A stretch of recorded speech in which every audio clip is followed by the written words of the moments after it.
I found my husband's deleted emails and realized he purposefully sabotaged my career because he was terrified of my success. For 15 years, I genuinely believed I was the architect of my own mediocrity. My name is Eleanor, and my professional life was a continuous series of near misses and disappointing plateaus. I have a master's degree in business, a strong work ethic, and a natural ambition. But every time I reached for a significant promotion, every time a major professional opportunity knocked, the door would quietly close in my face. I would blame the market, my timing, my own supposed lack of networking skills, or just plain bad luck. My husband, Thomas, was always there to comfort me, telling me to be patient, that the right role would come along, and that my true value was in being a great mother to our children. His unwavering support during my repeated failures was the only thing that kept me from giving up entirely. That perceived support was the most devastating lie of all. Thomas, an accountant with a stable but unremarkable firm, was our anchor. He was dependable, predictable, and seemed perfectly content with his position in life. He often handled the IT details for our home, setting up the Wi-Fi, managing the shared printer, and installing antivirus software on my laptop. I always dismissed my own occasional email glitches, missed messages, corrupted files, and mysteriously silent phone calls as technical flaws, trusting Thomas to fix the bugs that seemed to plague my professional life disproportionately. That deference was my professional downfall. The truth began to surface after Thomas had a minor motorcycle accident last month, leaving him with a broken wrist and unable to use his dominant hand. He was confined to the sofa, frustrated, and totally dependent on me. One evening, I was using his work laptop to order groceries when the screen flashed an alert. His external hard drive needed an urgent update. Since he couldn't type, he guided me through the complex process. While navigating the backup files, I stumbled across a folder labeled Archive, 2017 to present. It contained thousands of files, far more than Thomas's standard work documents. Curiosity and a strange, cold intuition made me click. The folder held a secondary history of our marriage, one composed entirely of my professional losses. Inside were archived email threads, perfectly preserved. They were communications between me and various headhunters, hiring managers, and senior partners. Emails that I had never seen in my inbox. They were invitations to interviews for jobs I had only dreamed of, follow-up calls for promotions I thought I had missed, and even a crucial partnership offer from a rival firm dated 3 years ago. The common thread was devastating. Every single one of those communications had a corresponding reply from Thomas's personal email address masquerading as a technical assistant, claiming that my email was down or that I was unavailable for long-term commitment due to a serious family matter. I spent the rest of the night hunched over that computer, watching my entire professional life replay as a controlled, manipulated tragedy. He hadn't just deleted the incoming emails, he had set up forwarding rules and automatic filtering on my accounts years ago, technology I was too trusting to ever check. Every time I thought I had failed an interview because I wasn't senior enough, it was because he had actively blocked the crucial follow-up call.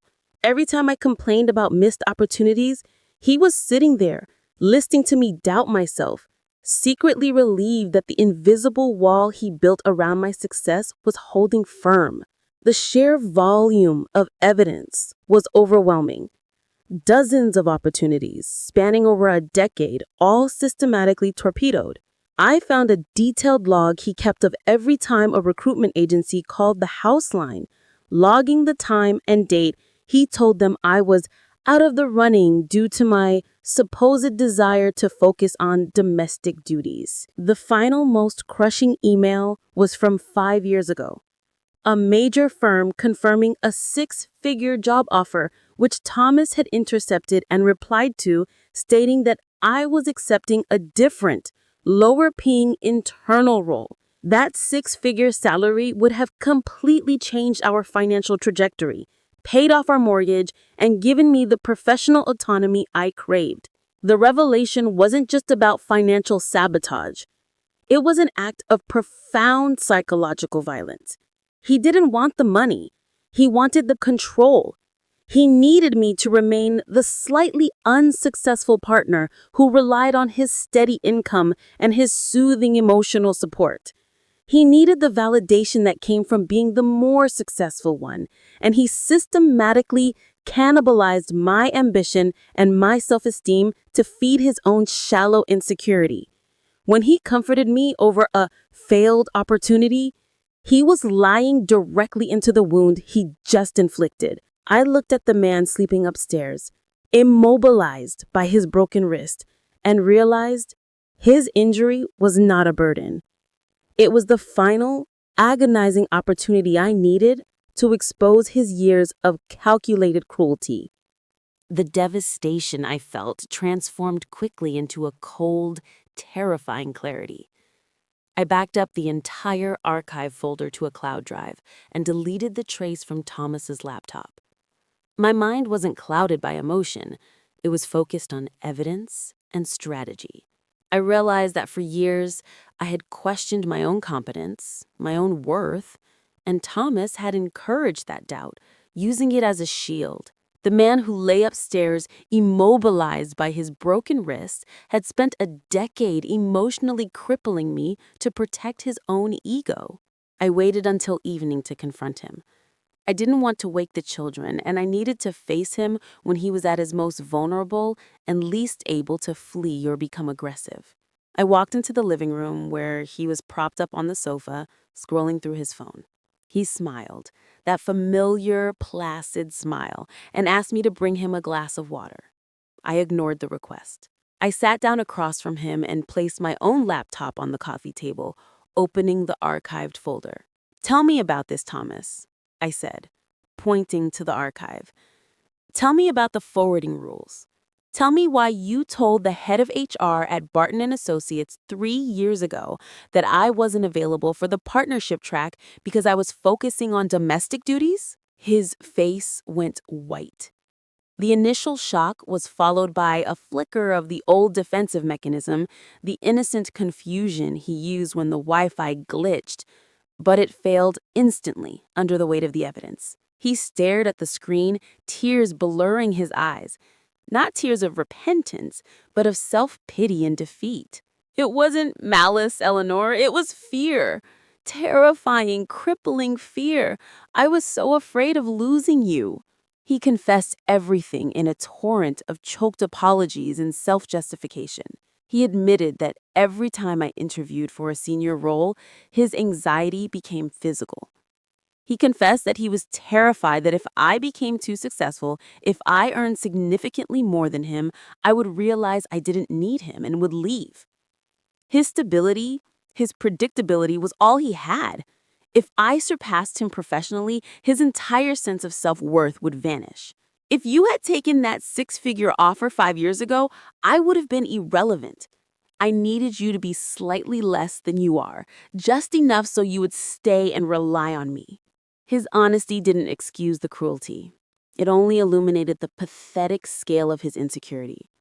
He hadn't just sabotaged my career, he had actively encouraged my self-doubt, letting me believe I was fundamentally flawed while he knew the truth. I realized that every time I retreated from a professional challenge, I was not failing. I was successfully executing his plan. I walked to the filing cabinet and pulled out the old financial statements. This six-figure offer you blocked 5 years ago, we spent the last 5 years paying 8% interest on the mortgage because you blocked that money. You didn't just sabotage my ego, Thomas. You sabotaged our children's college fund and our retirement security. You ruined our financial future to protect your fragile ego. The immediate task was confirming the legal scope of his deception. I contacted a lawyer immediately, not just for divorce, but for potential civil damages related to professional sabotage and financial detriment. My lawyer, accustomed to infidelity cases, was stunned. This wasn't an affair. This was years of systemic, documented psychological and professional fraud. She advised me to change all passwords, secure new email accounts, and move the children and myself out of the house immediately, fearing his emotional instability. The next confrontation was the most difficult. Facing my own reflection. I had been so focused on Thomas's supposed devotion that I had missed the glaring signs of his insecurity. I had let him take control of the technical domain because I trusted him to be the safe one. I realized that my own ingrained gender roles, allowing him to be the financial, technical manager because he was a man, had made me the perfect, unsuspecting victim of his control. My anger turned inward briefly, but I quickly focused on the path forward.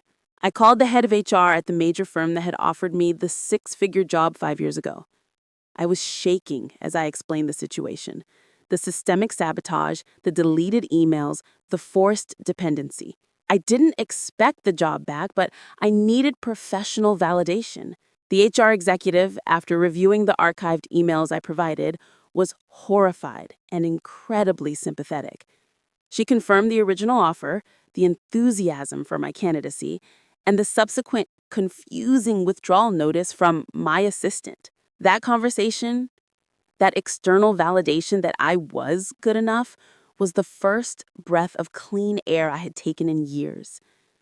I knew then that the fight was worth it. I wasn't just divorcing Thomas. I was divorcing the false, mediocre self he had created for me. The divorce proceedings against Thomas were unlike any standard infidelity or custody battle. They centered entirely on professional sabotage and financial fraud through deception. My lawyer filed a civil suit for damage to my earning capacity and extreme emotional distress. The evidence, the archived folder, the forwarding rules, and the recorded conversations with the HR manager painted a picture not of negligence, but of malicious intent. Thomas's defense was pathetic. He claimed temporary mental instability brought on by work stress and overwhelming fear of marital failure. He tried to frame his actions as misguided protection.